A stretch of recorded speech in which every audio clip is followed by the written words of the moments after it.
Somewhere in America, right now, someone is buying a $5 coffee with a credit card. It's an unremarkable moment. No one bats an eye. They tap the card, grab the cup, and walk out already thinking about something else. But that same small motion, forgettable, repeated by millions of people every single day, has quietly helped build something enormous. Here's where it gets strange. Not one of those purchases, on its own, caused anything. No single coffee, no single swipe. But last year alone, Americans paid over $250 billion in credit card interest and fees. That's not the debt itself.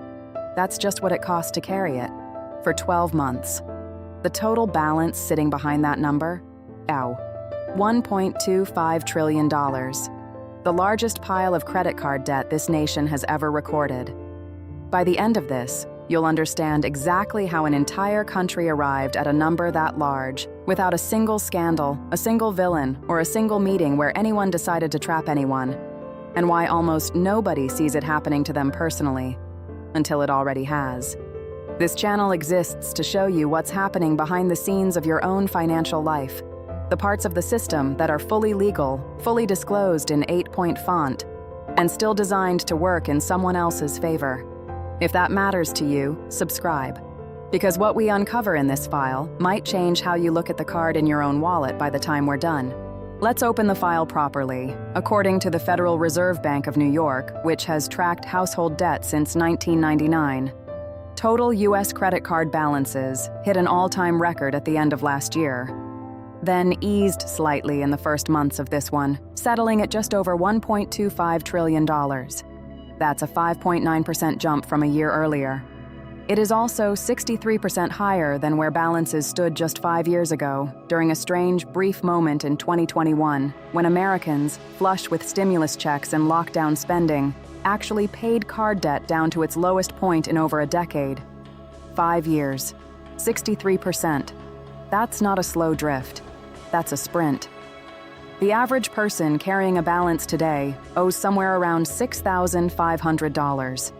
And the interest rate attached to that balance, on average, sits above 21%. For new cards, closer to 24%. To put that in context, that's roughly double what credit cards charged in the early 2010s, and far above what almost any other form of consumer credit costs today. But that's not even the shocking part. This isn't a story about people suddenly buying more luxury goods. Survey after survey, including recent consumer research, points somewhere else entirely. A majority of people carrying balances say they're using the card to cover essentials: groceries, utilities, medical bills, not vacations. Before we go further, we want something from you. Think about the card in your wallet right now. What's the actual interest rate on it? And did you know that number before you signed up, or did you find out later, the hard way? Tell us in the comments. We read every one, and honestly, some of the most revealing details in this investigation come from people exactly like you. So what actually happened between 2021 and now? There's no single cause. There are 4, and they arrived at almost the same time, which is precisely why the number moved so fast. The first is inflation, when the price of groceries, rent, and gas climbed for 3 straight years. Incomes for a large share of workers didn't climb at the same pace. The gap between what people earned and what they needed to spend didn't disappear. It went somewhere. For millions of households, it went onto a card. Here's where things get weird. The second force is interest rates themselves, but not in the direction you'd expect. When the Federal Reserve raised its benchmark rate to fight inflation, credit card rates rose right along with it. What the cardholder agreement doesn't advertise is this: credit card rates climb fast when the Fed hikes, and come down slowly, if at all, when the Fed cuts. Even after several rate cuts, the average card rate barely moved. The industry built in a one-way ratchet, and almost nobody reads the fine print closely enough to notice.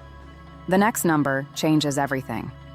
The third force is inequality, quietly reshaping who's actually driving this trillion-dollar total. Analysts often describe the pattern as K-shaped. Higher earners have largely kept spending and saving normally, while lower-income households have been forced to lean harder on revolving credit just to keep pace. The debt isn't spread evenly across the country. It's concentrated. And the fourth force is the industry's own behavior. Even as underlying creditworthiness weakened for lower-income borrowers, credit limits kept expanding. More available credit isn't a gift, it's rope. And the length of that rope, historically, tracks very closely with how much debt eventually gets carried. This is where the story takes a darker turn. Because none of this required anyone to break a law. In fact, the last time Congress seriously intervened in how credit cards operate was the Credit Card Act of 2009, passed after the last debt crisis, which banned some of the most aggressive tricks of that era. Retroactive rate hikes, due date shell games, penalty interest applied without warning. It worked, for a while. But it never touched the two things that matter most today: how high the rate itself can go, and how small a minimum payment is allowed to be.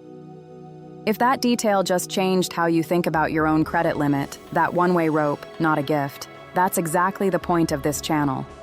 The like button helps this reach the people who are living this story right now without realizing it.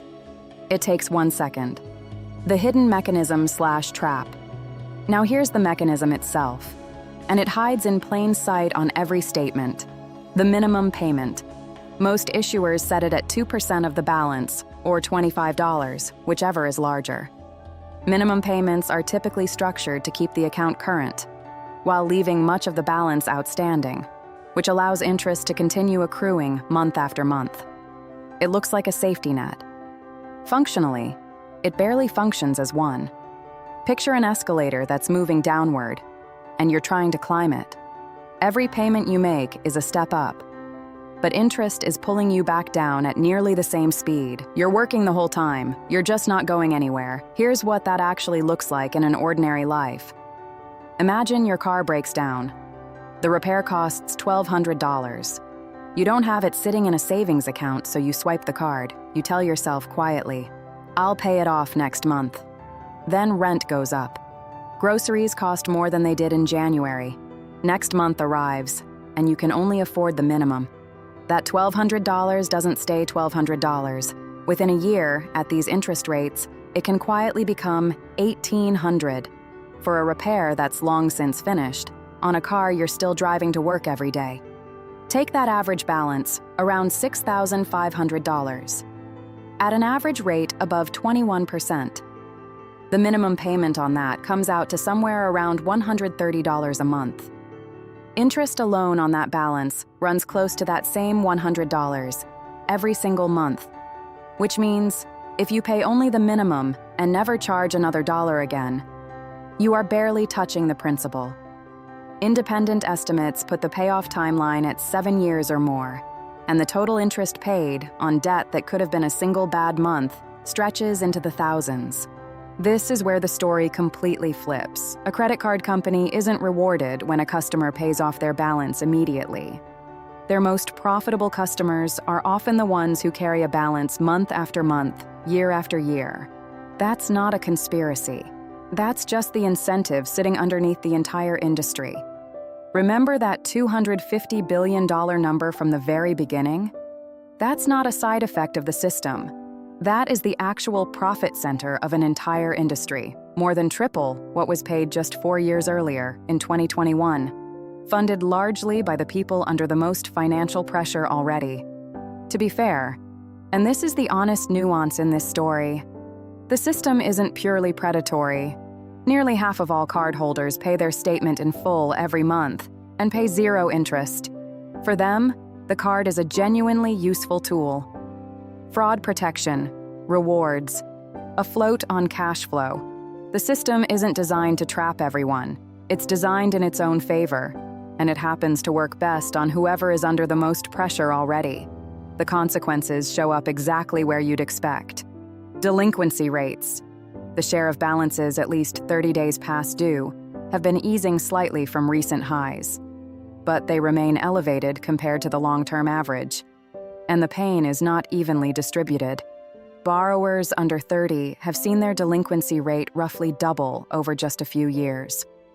Lower income areas across every region of the country are seeing the sharpest increases in missed payments. even as overall household finances look stable on paper. This is the quiet part of a K-shaped economy. The averages can look fine, while a meaningful slice of the country is falling further behind, one minimum payment at a time.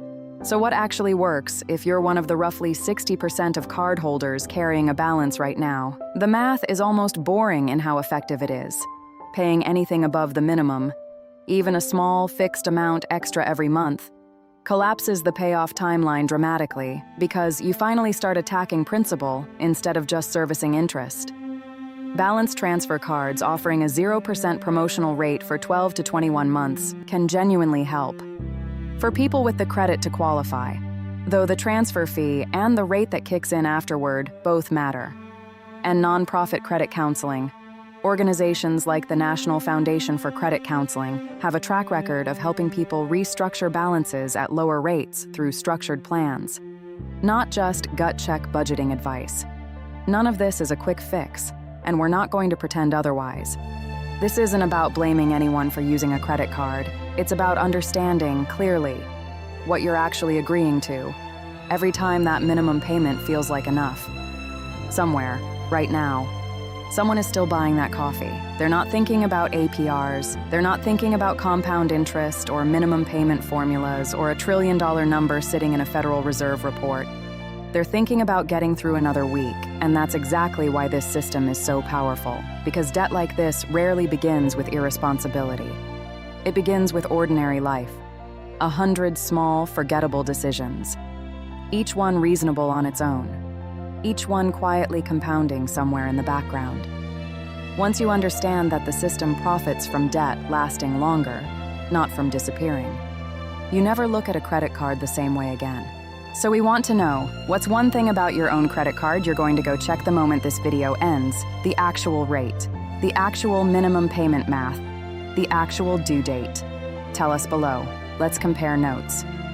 Next time, we open a different file, one about a fee that's completely legal, fully disclosed in the terms you scrolled past, and still quietly costs Americans billions of dollars a year without most of them ever noticing it leave their account.